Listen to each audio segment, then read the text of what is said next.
একেলগে দুখন ইসলামিক মাদ্ৰাসাত উঠিছে ৰাষ্ট্ৰীয় পতাকা। এয়া মই দেখুৱাইছো আপোনালোকক জয়নগৰ মাদ্ৰাছাৰ ৰাষ্ট্ৰীয় পতাকা উত্তোলনৰ পৰিৱেশ। আৰু আনটো পৰিৱেশ চাওক, এই পৰিৱেশটো মই আপোনালোকক দেখুৱাইছো নীলবাগান দাৰুল উলুম মেটিগাঁও মাদ্ৰাছাৰ এই আকাশত পতাকা উত্তোলনৰ পৰিৱেশ। প্ৰথমটো মই আপোনালোকক জয়নগৰ মাদ্ৰাছাৰ পৰিৱেশ দেখুৱাইছো। জয়নগৰ মাদ্ৰাছাত ইমান সুন্দৰভাৱে এক জাকজমকতাৰে ইছলামিক প্ৰতিষ্ঠান এখন আৰু মাদ্ৰাছাৰ ছাত্ৰসকলে ইমান সুন্দৰভাৱে আকৰ্ষণীয়ভাৱে তেওঁলোকে উদযাপন কৰিছে। শ্বেয়াৰ কৰক, আপোনালোকে দেশবাসীক দেখুৱাই দিয়ক, গোটেই ভাৰতবৰ্ষক দেখুৱাই দিয়ক যে ইছলামিক প্ৰতিষ্ঠানত ইমান সুন্দৰভাৱে গণৰাজ্য দিৱসেই হওক বা 15 আগষ্টেই হওক অতি জাকজমকতাৰে পালন কৰে তেওঁলোকে।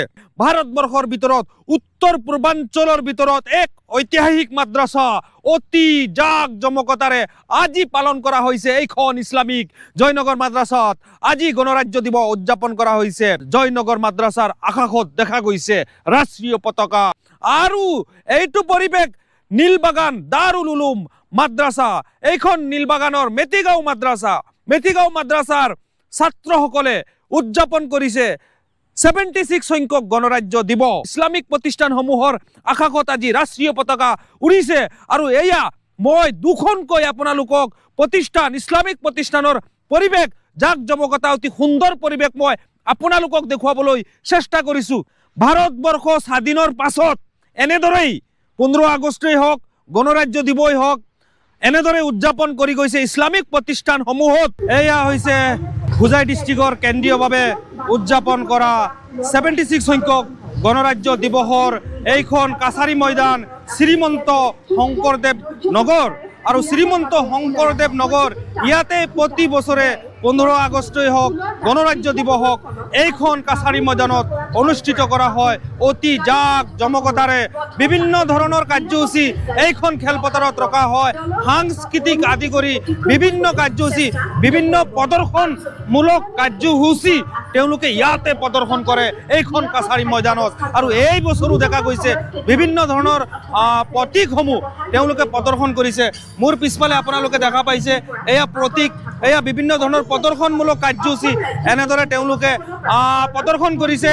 ইফালে মামাৰ স্কুটি দেখুৱাই দিব আপোনালোকক, এইটো চাওক মামাৰ স্কুটি আৰু বিভিন্ন ধৰণৰ অগ্নি নিৰ্বাপক বাহিনীৰ যেটো প্ৰদৰ্শনীমূলক কাৰ্যসূচী হোজাই জিলা প্ৰশাসনৰ উদ্যোগত এই বছৰো 76 সংখ্যক গণৰাজ্য দিৱস উদযাপন কৰা হৈছে শ্ৰীমন্ত শংকৰদেৱ নগৰ কাছাৰী ময়দানত। এয়া শংকৰদেৱ নগৰ কাছাৰী ময়দান আৰু কাছাৰী ময়দানৰ সম্পূৰ্ণ ভিউজ মই আপোনালোকক দেখুৱাই আছো। এয়া কাছাৰী ময়দানত প্ৰতি বছৰে এনেদৰে 3, 4, 5 হাজাৰ লোকৰ উপস্থিতিত এনেদৰে উদযাপন কৰা হয় গণৰাজ্য দিৱস।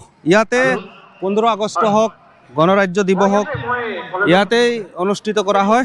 আৰু এয়া মই আপোনালোকক দেখুৱাইছোঁ শংকৰনগৰৰ যিটো ভিউ, সেই ভিউটো মই আপোনালোকক দেখুৱাবলৈ চেষ্টা কৰিছোঁ। শংকৰনগৰ যিখন কাছাৰী ময়দান, সেইখন কাছাৰী ময়দানত এনেদৰে পৰিৱেশ দেখা গৈছে। হেজাৰ হেজাৰ লোক হোজাই ডিষ্ট্ৰিক্টৰ বিভিন্ন প্ৰান্তৰ পৰা আহে তেওঁলোক। এয়া মই দেখুৱাইছোঁ পুৰা ভিউটো, এয়া চাওক, এয়া পুৰা ভিউটো চাওক আপোনালোকে।